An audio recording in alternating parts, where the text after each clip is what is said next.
right, greetings, welcome, good morning, good afternoon, good evening, wherever you are in the world, to our expert session on managing product quality assurance in public sector procurement supply chains.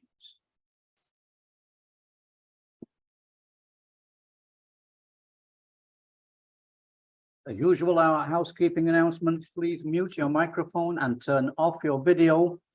You can ask questions at any time by typing in the chat box or by raising your hand during the Q&A session. Please stay muted until you're invited to speak. Then we will allow you to ask your questions. Webinar recordings are available on the Empower School of Health channels, and the slide deck will be shared with all participants. As usual, our objective in these expert sessions is that you get a chance to ask questions to be answered by the expert. We will summarize the module and then invite questions. There are 2 Q&A sessions. So, our brief introduction for 5 minutes, then our first presentation on the need for policies in quality assurance, then our first Q&A session for 10 minutes, then our second presentation on new technologies for health products, then our second Q&A session for 15 minutes. So around 80-90 minutes total time for this webinar. So managing product quality assurance in public sector procurement and supply chains. In the master's degree course quality assurance module, we've tried to introduce the main features and concepts of quality assurance.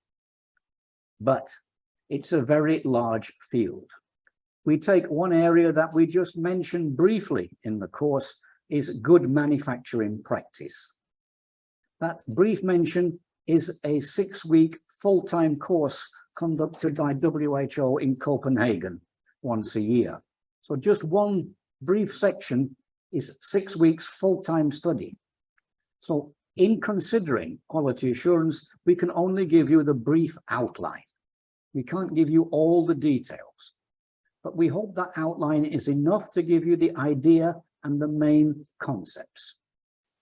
So our starting point was product quality assurance is a part of procurement and supply chain. It's not something separate. It's not something that just the lab people do. It's something that we have to do as part of the procurement supply chain process. It's a huge and complex area, and there's lots and lots of misconceptions. Myths. Now. Can you mute, please? Good. Okay. And that prevents its effective implementation. There are excellent, globally recognized evidence-based systems, and we've explained those to you during the QA module.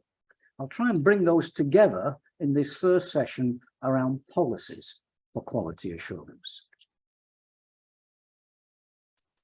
So our overall approaches are evidence-based, not what I think, evidence-based, and a realistic approach. Recognize we cannot, we should not try to do everything.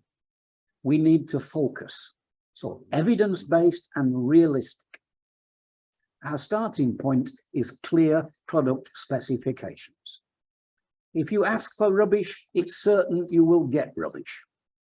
If you don't specify clearly, you will get rubbish. That has to be the starting point. Clear product specifications.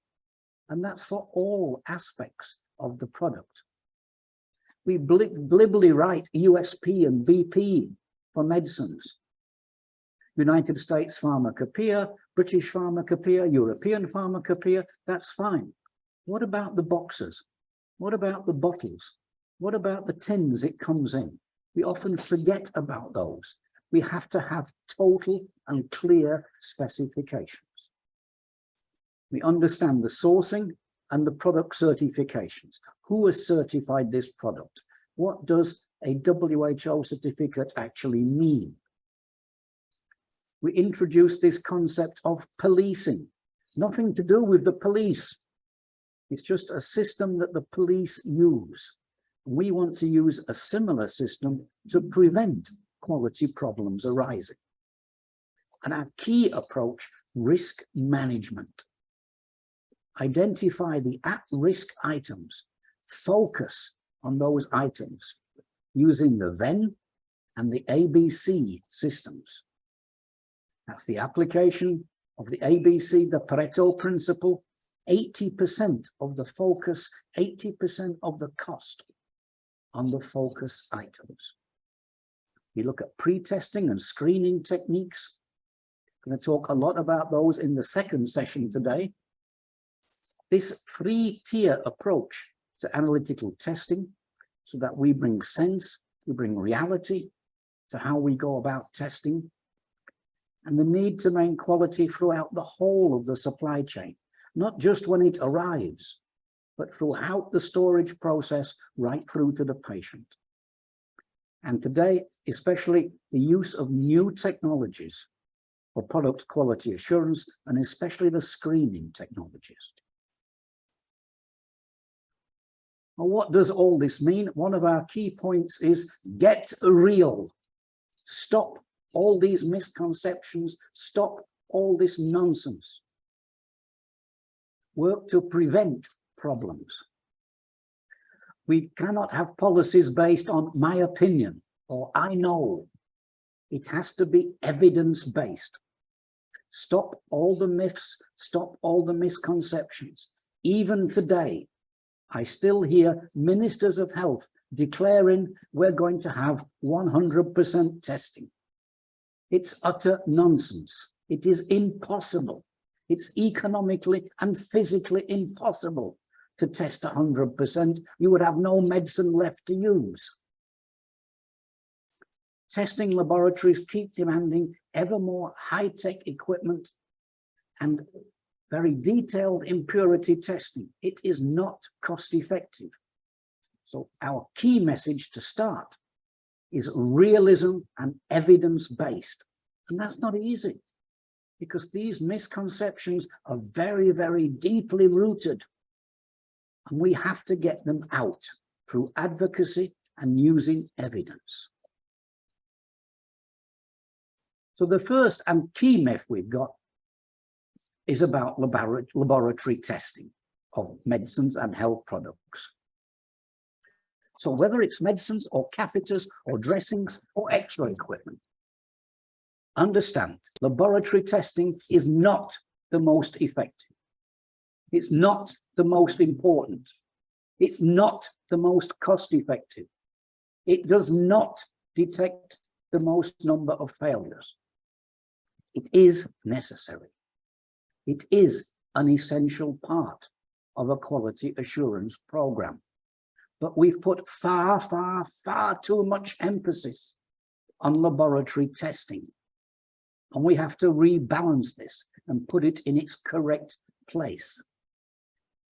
This might sound like I'm anti-laboratory. I'm against laboratory testing. No, I'm not.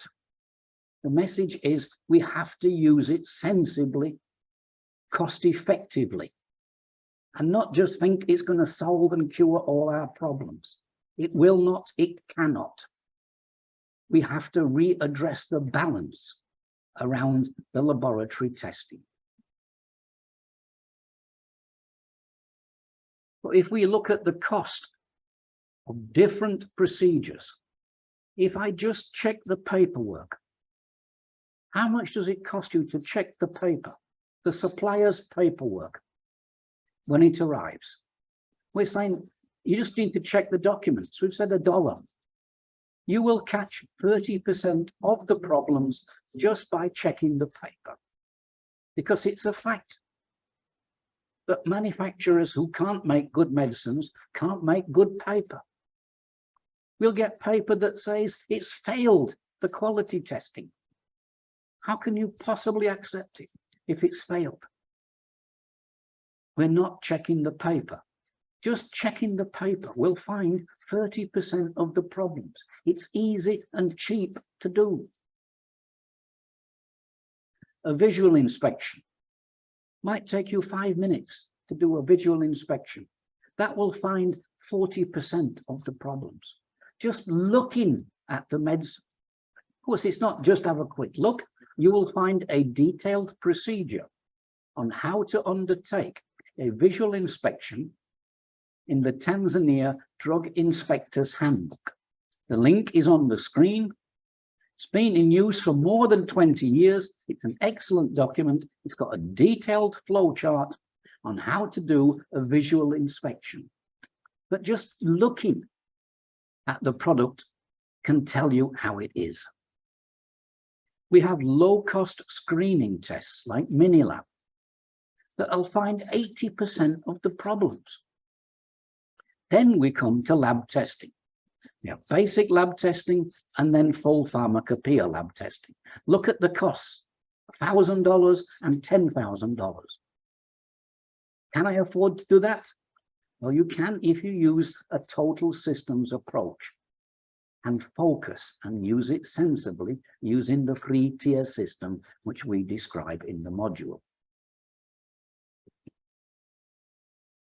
So the key point around this is we can detect about 80% of the common quality problems at very low cost without ever using a laboratory. That doesn't mean I don't need a laboratory.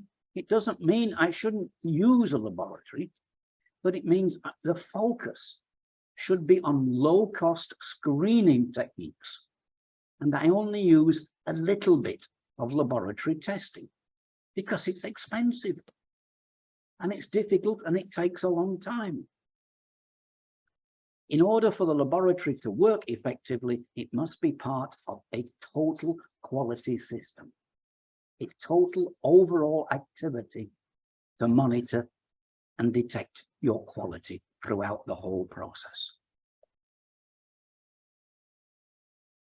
So we have to balance the cost between testing and maintaining quality. A full pharmacopoeia test is $10,000. If I'm spending $10,000, I'm losing $10,000 I could spend on more medicine.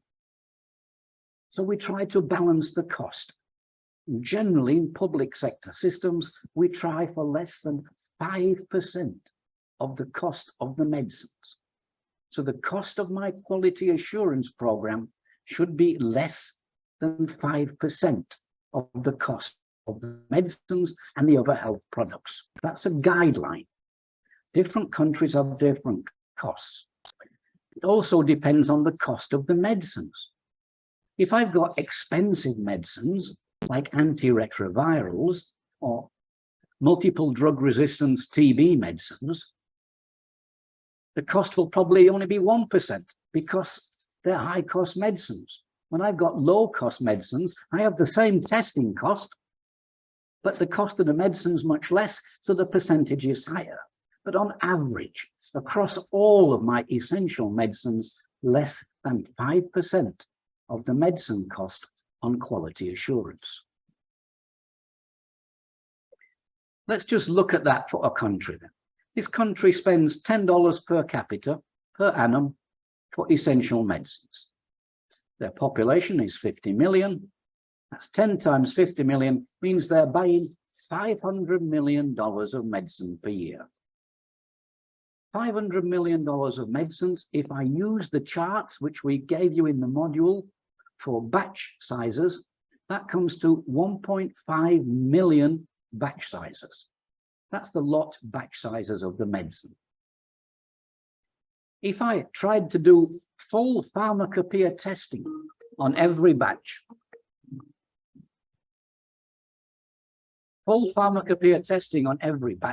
that would cost me $15 billion. That means the testing would cost me 30 times more than the medicine. That's nonsense. But if I did basic lab testing, that would be 1.5 billion. That's still 3 times more than the cost of the medicine. So I can never afford to do 100% batch testing. It's impossible. It's more than the cost of the medicines.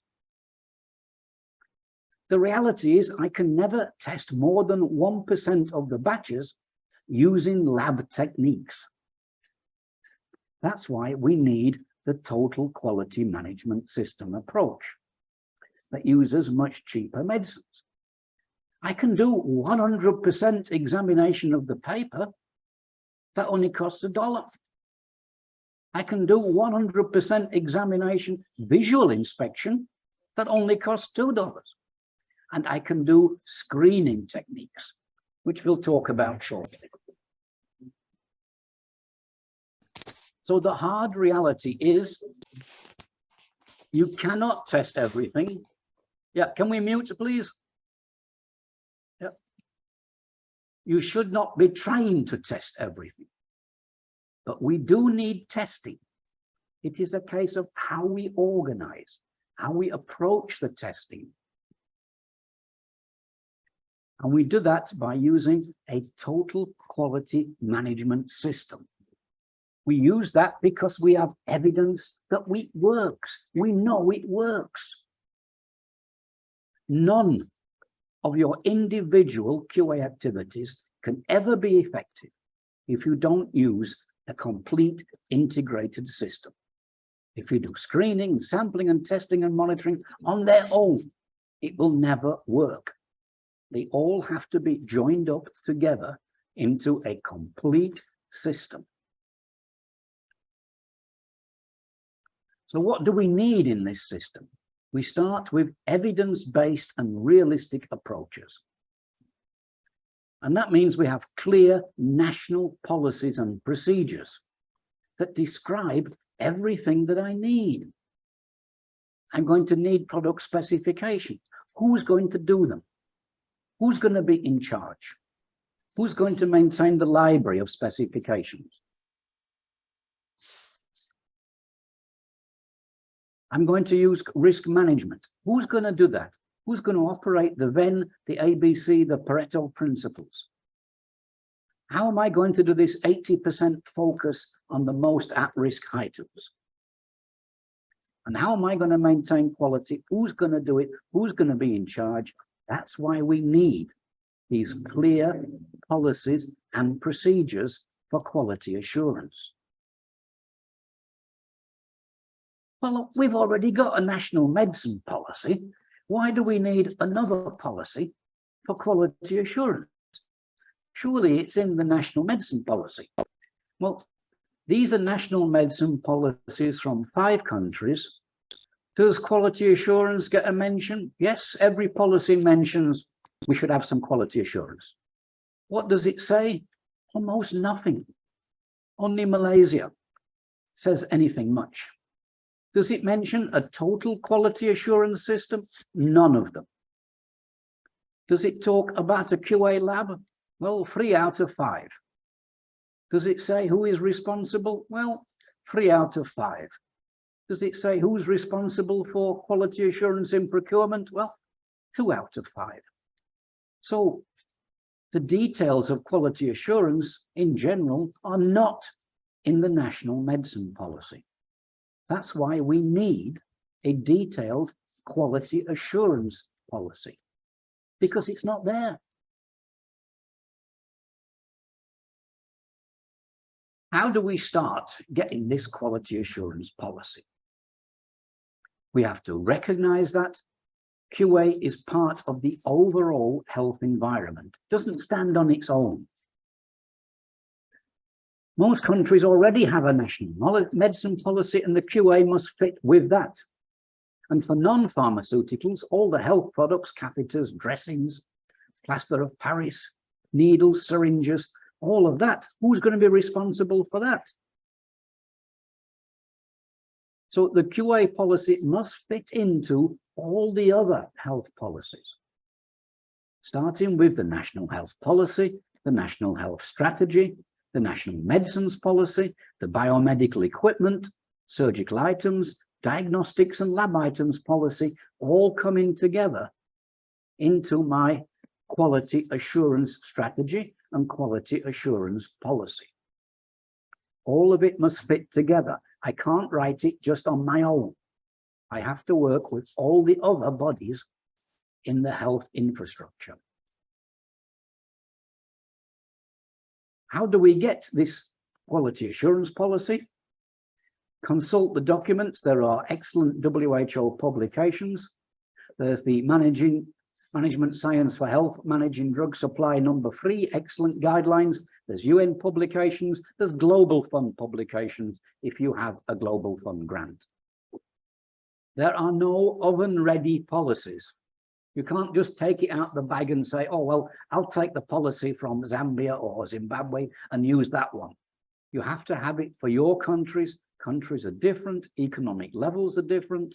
You have to develop your own policy. But there are excellent guidelines available to assist you.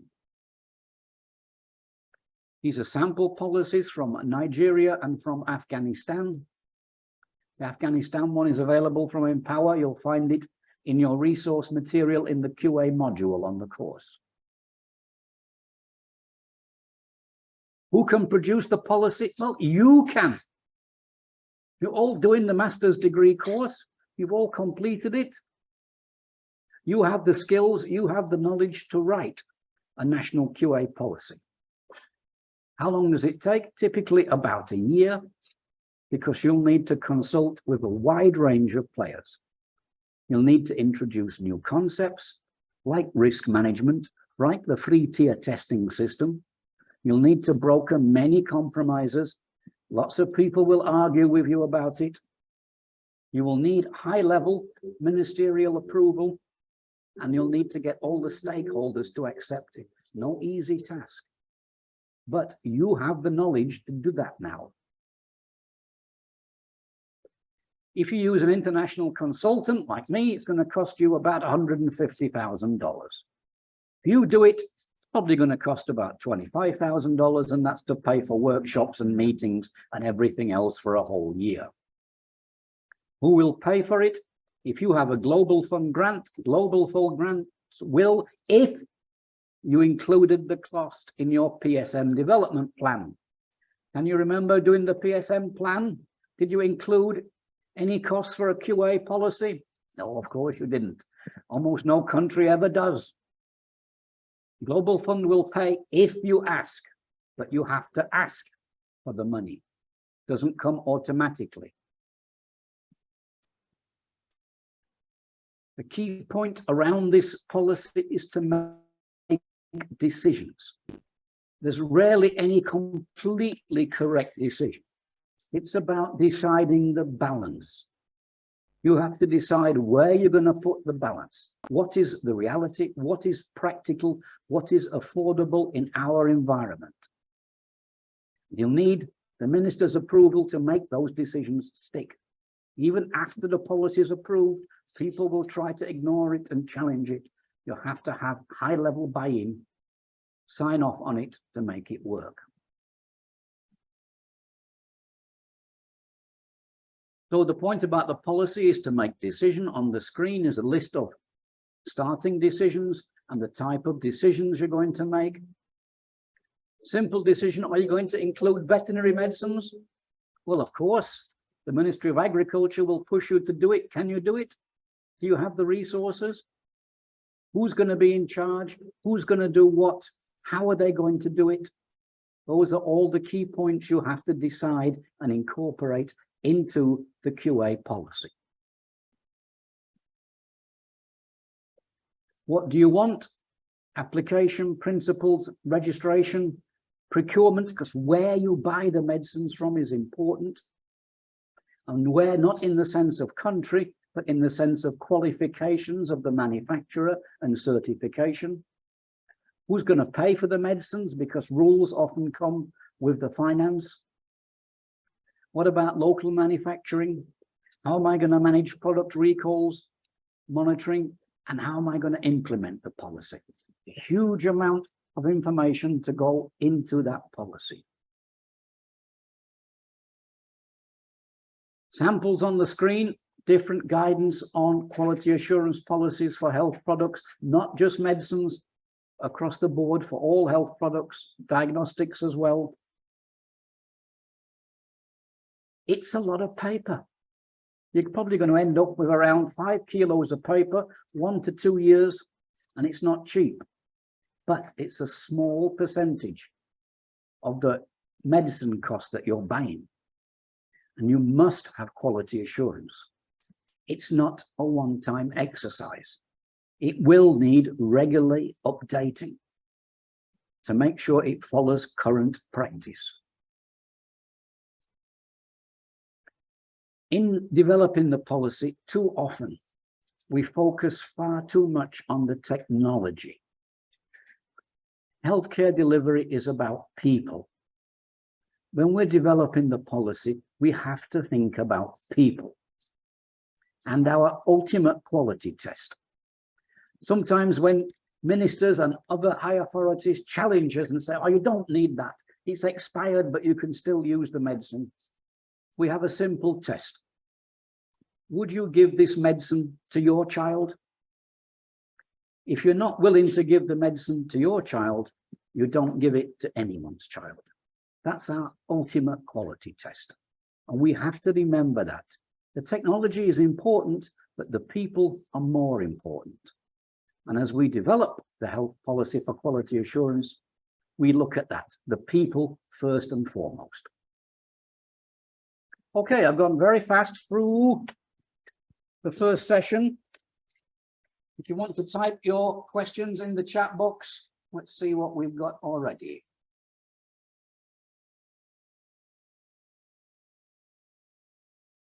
Products are procured from the supplier GMP certificate and WHO pre-qualified, but some suppliers have different manufacturing sites.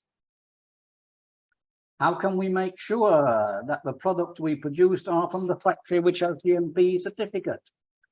Certainly true. A number of companies in India have multiple manufacturing sites. Often only one of the sites has the GMP. And that's being aware and asking for certification.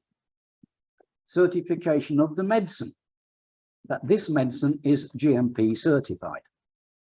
It's in the list of documents in the module that we recommend you ask for. Well, why do you bother asking for that? The manufacturer can write anything. The manufacturer can just take a piece of paper and say, yes, it's GMP certified. Why do I ask for the certificate? Because if the manufacturer issues that certificate and it's not true, that's an act of fraud. Fraud is a criminal offence. You don't have to prosecute, the police will prosecute. You don't have to pay for the prosecution, the police pay for the prosecution. That's why we ask for these certificates. So we must ask for a certificate of GMP for the product. That's how we ensure we get the correct factory site. Can we reduce the procurement cost and promote QA by using third-party procurement, UN agencies, UNICEF and UNFPA? The simple answer is no. You get better cost value, you get cost benefit, but it's not cheaper. If I give an example, after Nigeria started quality assurance checking, the cost of it increased. Why? Because the medicines have got to be up to quality. They're not buying rubbish anymore that's cheap.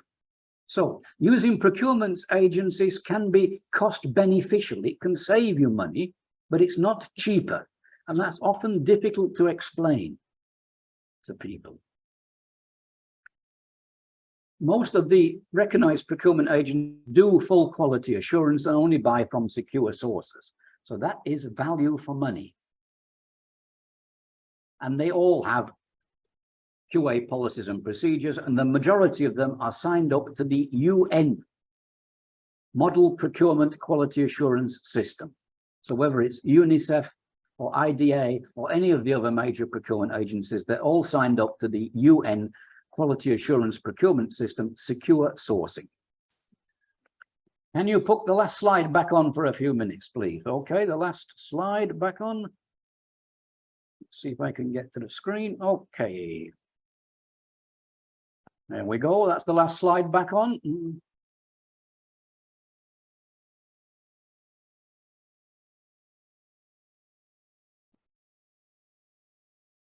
Okay, if you want to ask a question, you can just raise your hand and I will come to you.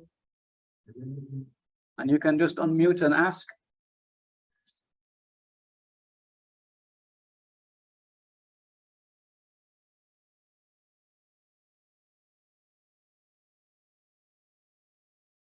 And type in the chat box, or you can just raise your hand and we'll take the question.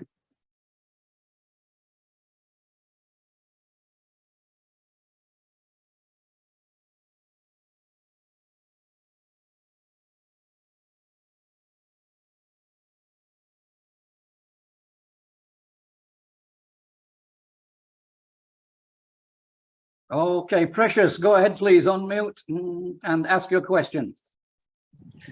Yes, thank you very much, Prof. Interesting thoughts so far. So I'm from Nigeria, and thankfully you just referred to what we did previously in our country because of the efforts of the NAFDAC Director General at the time, who is unfortunately now late. And since she's left the picture, we've actually had the system worsen from what we had before from the data you read out. The fight against the fake drug has actually stalled, and the real data is that we've actually now had worse cases of fake drugs circulating in the system, from anti-malarials to paracetamol and others. And largely, I would attribute this to weaker efforts from the regulatory agencies, chiefly NAFDAC and NDLEA, as well as the corruption and illegal and the border checking not being optimum. So we have that challenge of poor will from the side of the people who are supposed to be regulators, and then of course ill will from those who want to make quick gains. And then what I find is that in the hospitals, I've worked in a hospital before, especially the teaching hospitals. Ordinarily, you would expect that they might have some of this mini lab where they can do some little testing for some of the most used agents, paracetamol, anti-malarials and the likes. But the reality is that we do not have that going on, even at the teaching hospitals, chiefly because of I would say lack of resources to be able to do these tests as cheap as you have highlighted them to be. Because really, even though you may say $10, $50, $100, some of these hospitals can still tell you that they just cannot afford to do this testing. So my question, even though it may seem rhetorical, is high, where do we go from here, really, especially given the kind of picture I have just painted of the situation in my country, Nigeria, as we speak? Thank you. Okay, I think that's in two parts. One is strengthening the regulatory agency. And the second part is economic testing. And I think we'll address that in part 2 of the presentation when we look at the new technologies. And in fact, Nigeria is at the forefront of implementing the new technologies. So you might be familiar with some of them as we go through the new technologies in part 2, but you have to have a good regulatory agency, you have to have a strong regulatory agency, and that really comes down to political will, being willing to implement that, being willing to fund it. And that's a hard one to, all we can do is push all the time for it. I was thinking of how that savings account has been dormant for some time. Okay. I need to activate it. Okay, so we have a lot of data. Okay.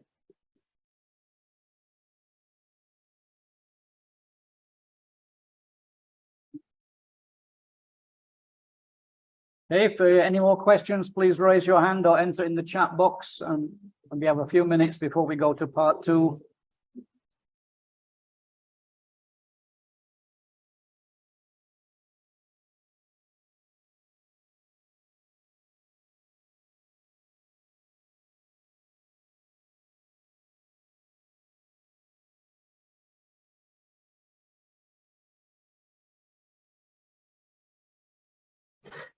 Okay, how feasible is it to make a decision on policy to have buy-in from the minister and high-level authorities?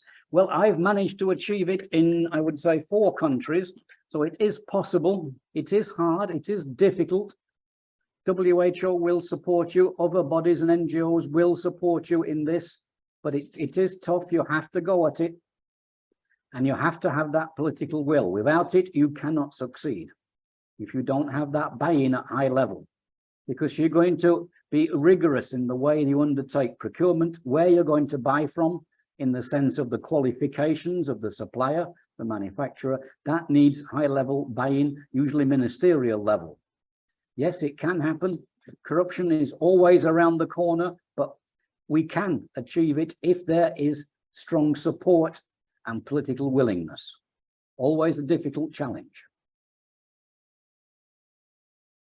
Sometimes I think the politicians don't understand the negative impacts. No, they don't. And part of our role, and throughout the course, we've tried to emphasize to you, part of your role becomes to advocate, to educate, to inform, to keep going at it all the time. People think counterfeit items are acceptable. Usually not for medicine when it comes to their children. The minute it comes to children, somehow counterfeit goes away. We want genuine. And it's a real problem. And this use of this term counterfeit is no longer recommended because of this connotation. We should more correctly say substandard. Substandard medicines are what we are against, what we are fighting to control. So perhaps counterfeit is the wrong word. It's no longer recommended by WHO. Substandard is our way forward.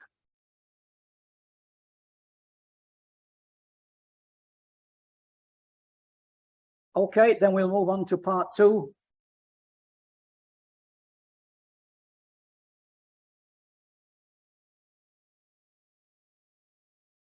New technologies. Well, what does everybody want? Well, they want something off a Star Trek movie.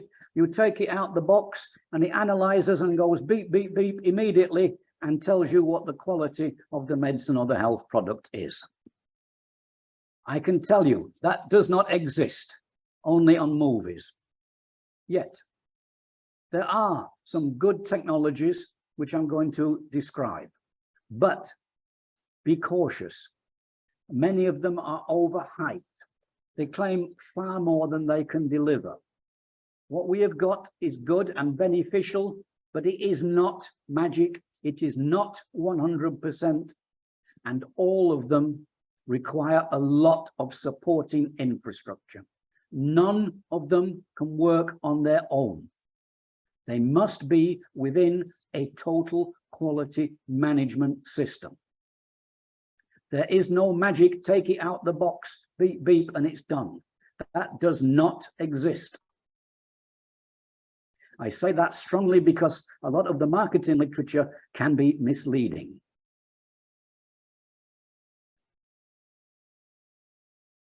The field is progressing all the time. So even as I'm speaking, I am out of date. The technology advances, the equipment gets better. All the time it is improving. None of them at present are plug and play. All of them require a lot of maintenance and a full product library database. Okay, of known pharmaceutical products, finished pharmaceutical products. None of them are plug and play, but it is advancing all the time. It's an area that you need to keep abreast of and watching. First, let's understand the problems. On counterfeiting, substandard, generally the breakdown is like this. No active ingredients, 30% contain nothing, it's chalk or talc. 20%, it's the wrong amount. So there's some present, but it's not the full amount. Another 20% is wrong material. It says ibuprofen, but it's paracetamol. And then correct amount with fake packaging, 15%, copy packaging, 1%, high amounts of contaminants, and just this last few weeks we've heard about the cough syrups, 8.5%. Point around this, most of the problems are wrong drug and wrong quantity. That's where most of the problem is. And that's the area we should try and focus on, because that's where the big problems are.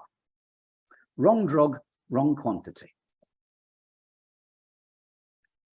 Also, I'm afraid that Africa accounts for around 40% of the reports of substandard medicines.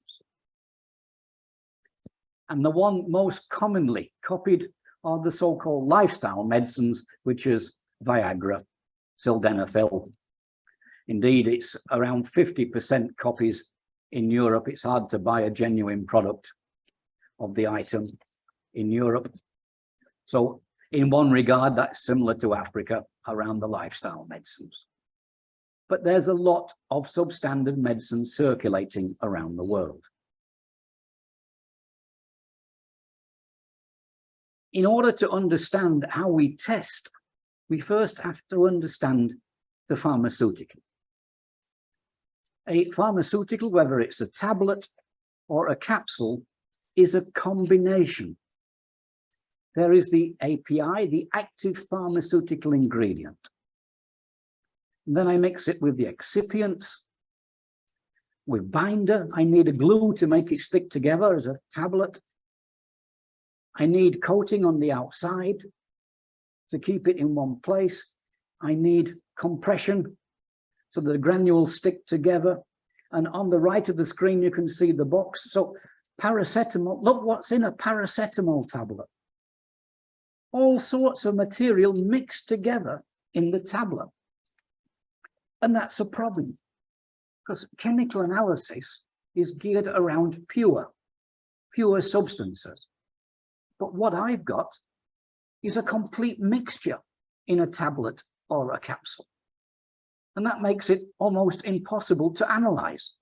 I've got to do a lot of wet chemistry to separate out the active pharmaceutical ingredient before I can then measure the amount of it and confirm it's the correct ingredient. That's been the traditional approach, but that's starting to change now. Many of you will be familiar with spectroscopy. Basically, I use electromagnetic radiation, usually light. Might be infrared, might be visible, might be ultraviolet light, and I shine that through the product, and the product absorbs or reflects the light, different types of spectroscopy.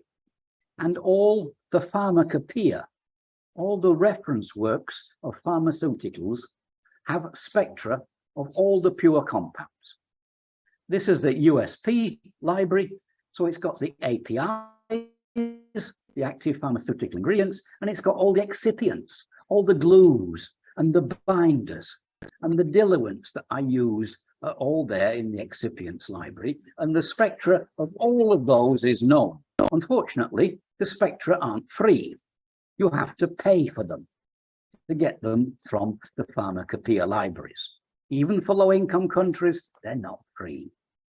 You have to pay for them and they're expensive, but they exist. So if I want to know, is this the correct compound, I compare the spectra with the pharmacopoeia. And on the screen here is a typical spectra. I sweep through the different frequencies of infrared or ultraviolet or visible radiation, and I get absorption and these different peaks. And this gives me a unique trace for every compound. But the point around that is that's a pure compound. That's my pure API, active pharmaceutical ingredient. But my tablet is not pure. It's got all sorts of things mixed up together in it. So that's a problem for me. I've got all this reference library of pure compounds, but no use in my tablet because it's all mixed up together. However, what I can do is I can use the spectra of the tablet, not as a spectra, but as a fingerprint. So on the top is the black trace. If I take the spectra of a tablet, just take the tablet and do the spectrometry on it, I will get the black trace. Now that black trace is actually a mixture of the three ingredients in that tablet. In sildenafil, they use titanium oxide, it's white, it's a binder. Yep. There's the active ingredient, sildenafil, and they use lactose as a glue, because when I press lactose together, it makes it all stick together. Okay. I don't see those three green, blue, and red traces. All I see is the black trace. And from the black trace, I cannot compare that with a pure compound and get a match. What I can do is compare it with a genuine known straight from the manufacturer tablet and use it like a fingerprint. So each tablet is like a combination lock, is like a fingerprint for that particular tablet from that particular manufacturer. It's unique, and the trace will be unique. So if I look on the left here, the black trace is the one I get. That's a fake, it's a counterfeit tablet. Look at the right, the black trace, you can see the peaks in different places. That black trace won't tell me what the problem is. All I can say is it doesn't match the genuine trace from the tablet. I'm not analyzing it. I'm not doing any chemistry. I'm fingerprinting it. And just like a fingerprint, I can't tell anything about a person from their fingerprint. I can't look at the fingerprint and say, well, they're 2 meters tall and they weigh 85 kilos and they've got brown eyes. All I can say about a fingerprint, does it match the known fingerprints I've got? So what I can say about this spectra is, does it match the known spectra I've got of this tablet from a genuine tablet I got directly from the manufacturer? And in this case, no, it doesn't. So I know it's fake. I know it's substandard. So this equipment does not undertake chemical analysis, it undertakes fingerprinting. And that means I can't use it in a general sense for all tablets. I can only use it for this particular tablet from this particular manufacturer. And I'm comparing fingerprints. Does it match? Yes or no?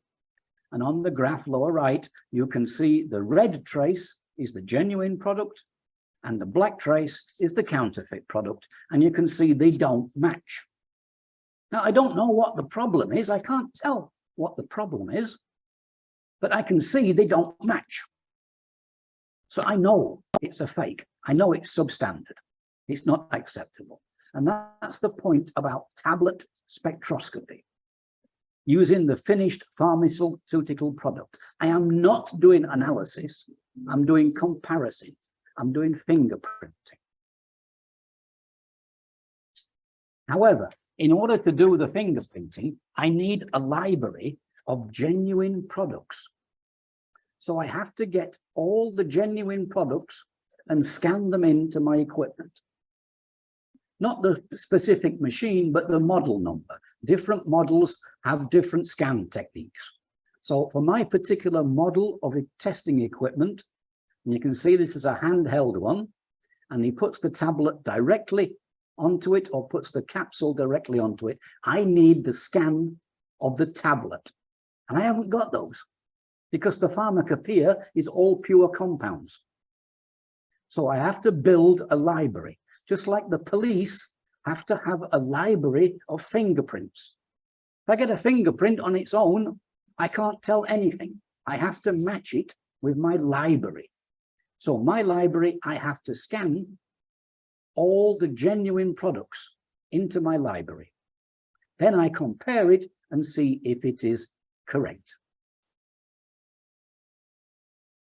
Now, I've said I can't do analysis, but in fact, the most modern equipment, the software, the computing power is so advanced, it will let me do a little bit of analysis.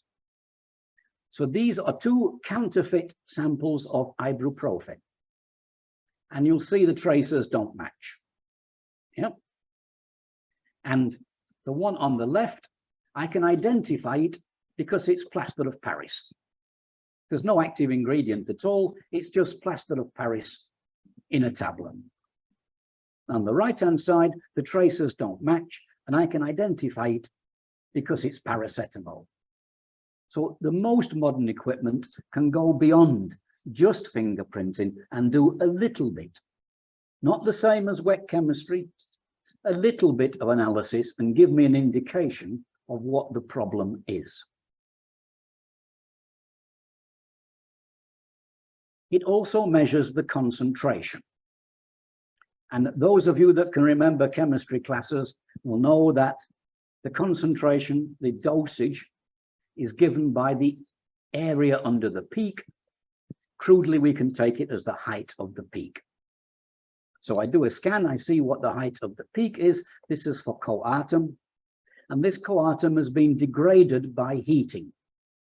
So it's been heated at 60 degrees centigrade for 24 hours and 48 hours, and you see the concentration has reduced.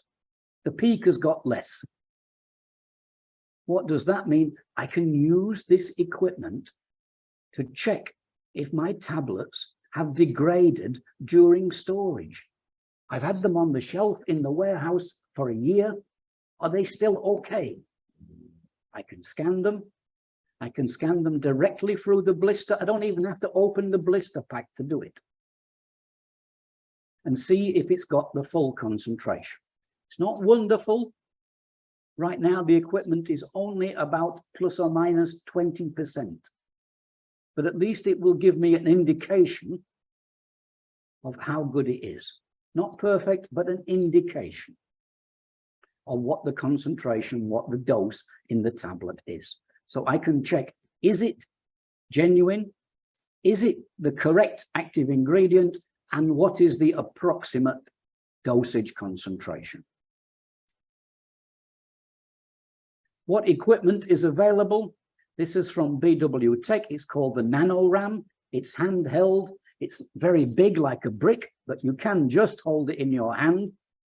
And you put the tablet directly on the end, and it gives you the message, pass or fail. So it compares with the library. You have to produce the library, but it compares with the library and gives you pass or fail. Yes, this is the same as the genuine item, or no, it's not.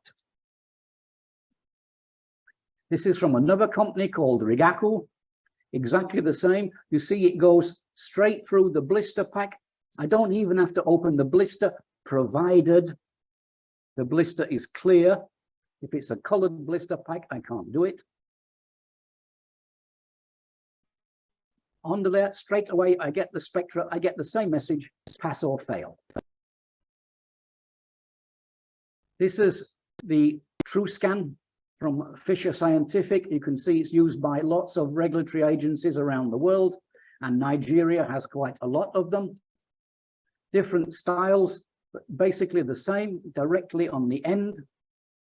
How well did it do? Well, it certainly found 100% counterfeit in the tests, but it's not perfect. Remember, it's only about plus or minus 20% on the concentration, on the dosage, but it can give you a really good indication.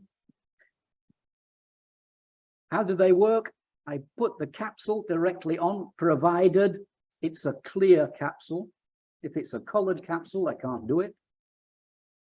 Or I can put the tablet directly on. It uses a very low powered laser to undertake the analysis using a technique called Raman spectroscopy. You see on the tablet and on the blister pack, and it gives me a pass or fail.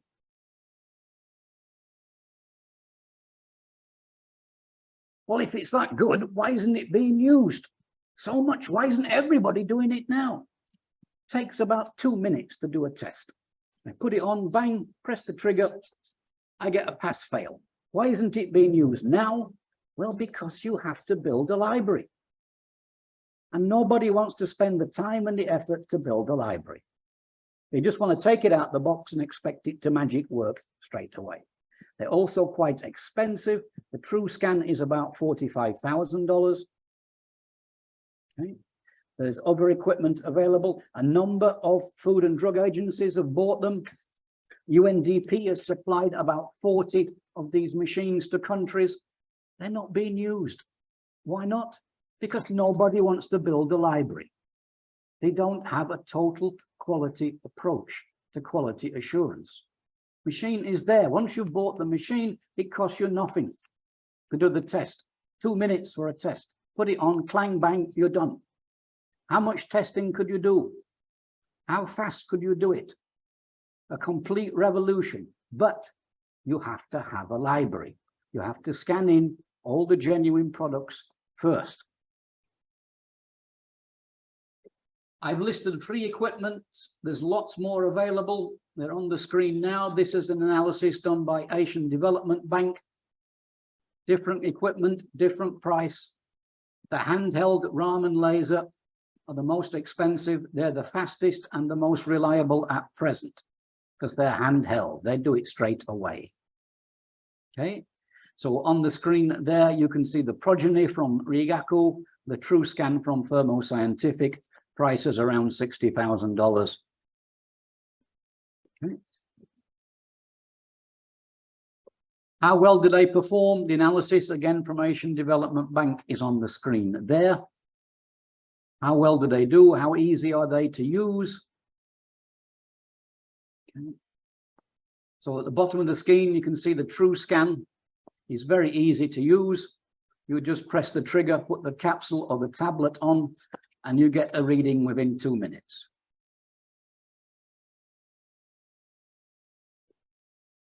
They're only screening tools. Remember in the module, we talked about high-risk medicines and the need for bioequivalence. This equipment can't do bioequivalence.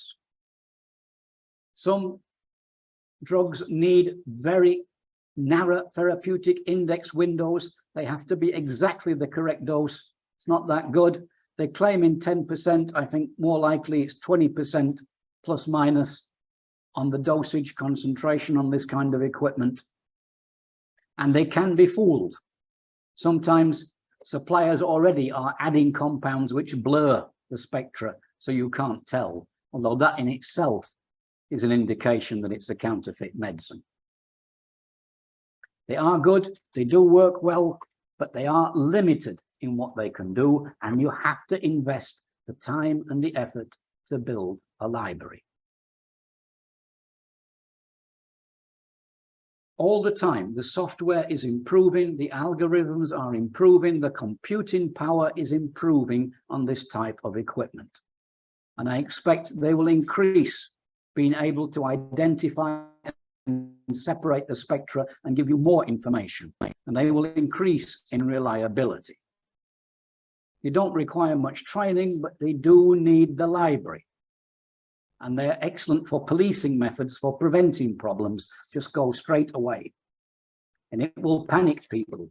You turn up in the marketplace with this equipment, you test a few samples, everyone panics. Wow, they've got the equipment to do it now. Immediate.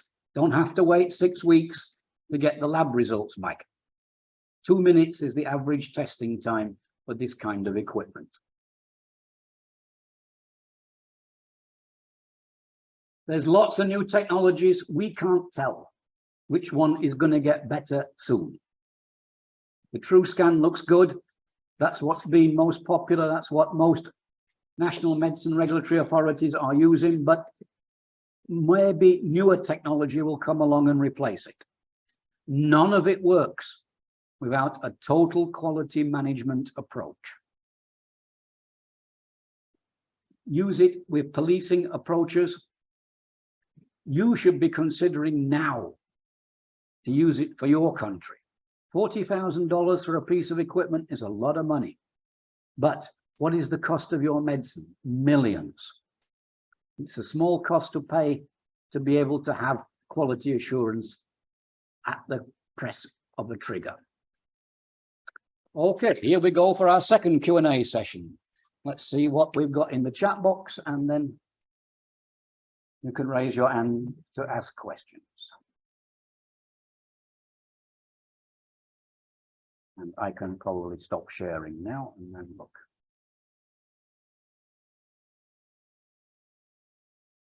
Okay.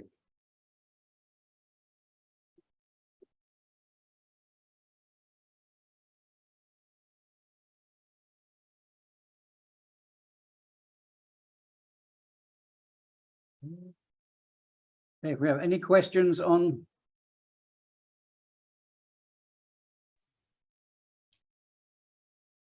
Yes, Prof, I have a question. Go ahead, please, Lawrence. Thank you. So two things. You were talking about building a library. Yes. As one of the limitations to the deployment of these technologies. Yeah, so I wanted to ask, why is it difficult to build a library? Is it that expensive to build libraries? And then number two, you talked about the TQM, total quality management. I'd like you to talk a bit about that with respect to quality assurance of medicines. Thank you, Prof. Okay. Building a library is not that difficult. All you have to do is obtain a genuine product from the manufacturer, directly from the manufacturer, scan it, and that's it. It's in the library. It's all you have to do. However, nobody wants to invest the time in doing that. Most of the countries will have around about 500 pharmaceutical products. You'd have to scan every one. Now, UNDP has started to put together a library. Some manufacturers have a library for the different equipment. Cipla and Baxi, two of the main manufacturers you're probably buying from, have got some of their products in the library. So you can supply them electronically and load them electronically, or you can scan the product. It's not that difficult, but it does require time and effort. And everybody just wants to take it out the box and think it's going to work like magic. It doesn't. You have to build the library. Total quality assurance. Well, I think the whole of the module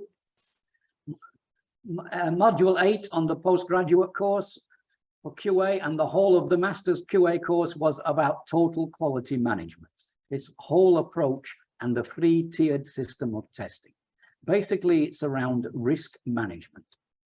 Which products are at the higher risk?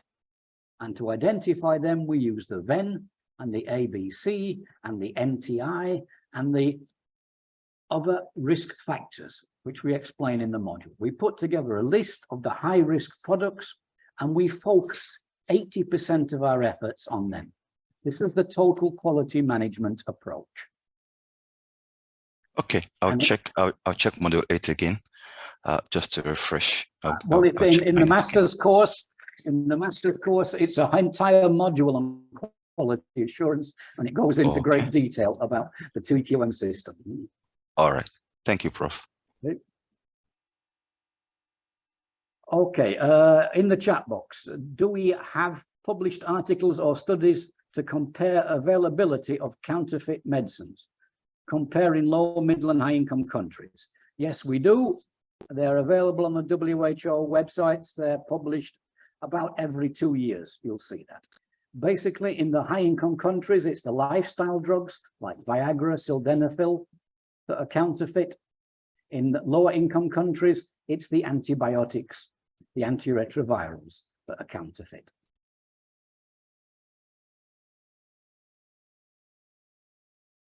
If we have any questions, please raise your hand and we'll come to you, or just unmute and speak. I guess all questions are done. And okay, we can end this session. Okay. Thank you, sir. Thank you for your support and time, sir. All right. If you have any other question related to the topic, feel free to write me on email and forward it to Wendy, sir. Thank you. Okay, bye for now. Thank you, Prof. Bye. Bye to all. Thank you. Thank you, Prof. Okay, bye. Thank you, Prof. Bye. Thank you. Thank you.